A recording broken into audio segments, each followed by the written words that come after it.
Okay, guys, let's roll.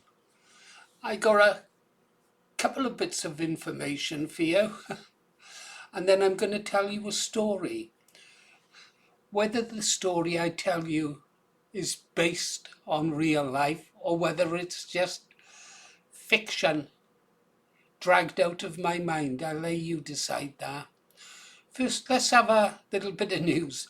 I was smiling at what the excellent Landur said on a recent video he released, where he was expressing doubts about the Reform Party. Basically, he's withdrawn his support from Nigel Farage, and he was wondering how many subscribers he was going to lose.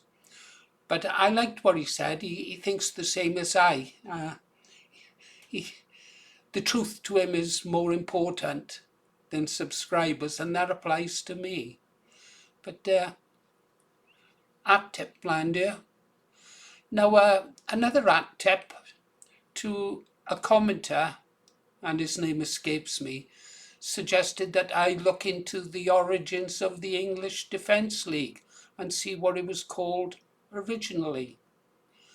And it was actually called the English and Jewish Defence League. Let me call this up, show you the origins. The English Defence League, EDL, was originally formed from a localised group known as the United People of Luton. That's Tommy Robertson's boys. Key details regarding the organisation's name and early history include the United People of Luton, established early in 2009 by Paul Ray. I think he had a blog site also. I remember supporting Lionheart to protest against radical Islamist demonstrations in Luton. Officially expanded and rebranded as the English Defence League 2009.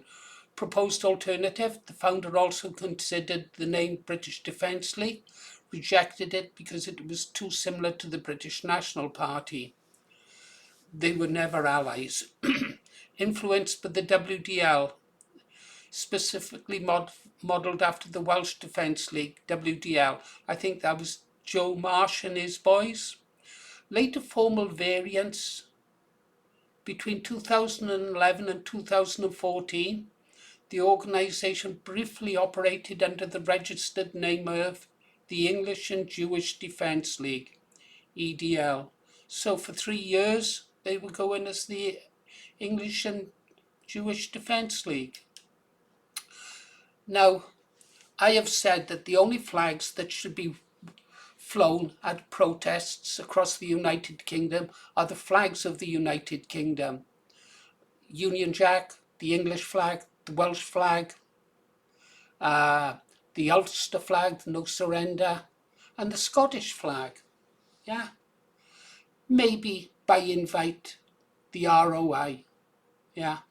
They're part of the British Isles. There should be no Palestinian flags flying on British streets. There should be no Israeli flags flying on British streets at protests. I suspect anybody who flies an Israeli flag at a protest, a British protest, they should not be allowed to fly. Don't don't stand next to someone flying a flag of another country. Yeah, if they want to fly their flag, let them fly it in their countries. That's all I've got to say on that. Yeah. Right. Do you want to hear a story then?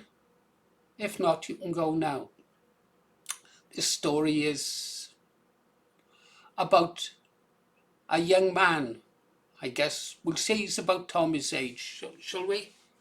And it's set in a different country, a country far, far away, in a different time period. Let's pick a different time. Let's say the year is 1930, shall we? Yeah. Well, this young man, depending on how you view him, he's a member of a bunch of thugs. Yeah. He belongs to this gang. They're they're thugs. Some people say, other people turn around and say, well, it's not a gang of thugs, they're really, really patriots. Okay, so depending on your perspective, that's how you could see him. Anyhow, 1930s out there doing what thugs or patriots do. Gutter politics, if you like. I've been involved in that. Not much fun.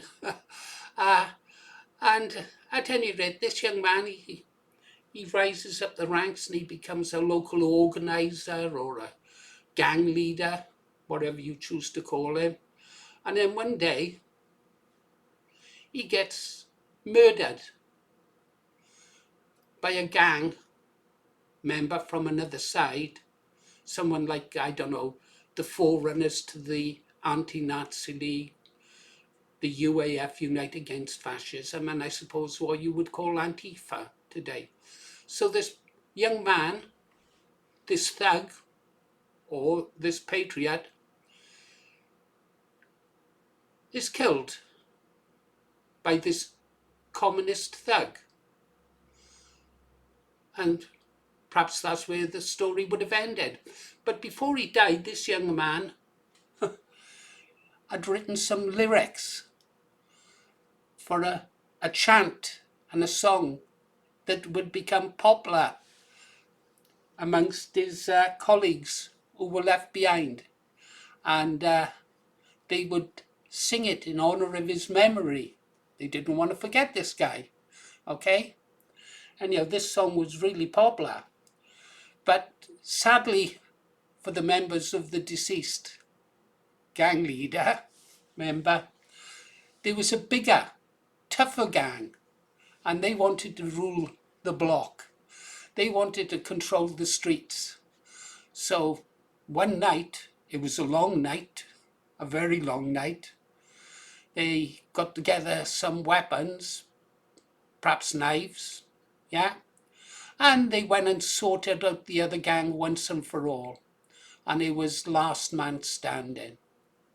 And so the gang the songwriter had belonged to was destroyed. But strangely, this gang decided to honor the memory of the guy from the other gang who had written the song, and they made him a martyr. And they would sing his songs and everything. And it was quite ironic because when the new kids, the tough boys on the block, wiped out this guy's gang in 1934, we'll say for the sake of this story, yeah? This deceased member was honoured and a martyr, and yet had he survived the attack on him by the communist, he would have probably been wiped out by the big gang. Funny, ain't it? Kind of ironic. Yeah. Well, martyrs. What is it the Americans say? The tree of liberty must be watered with the blood of patriots and tyrants. Yeah. There's always room for martyrs in a political cause. It doesn't matter whether the history of the person is true or false. A martyr is a martyr. Anyhow, that was my story. Did I make it up or is it based on truth? Tell me in the comments.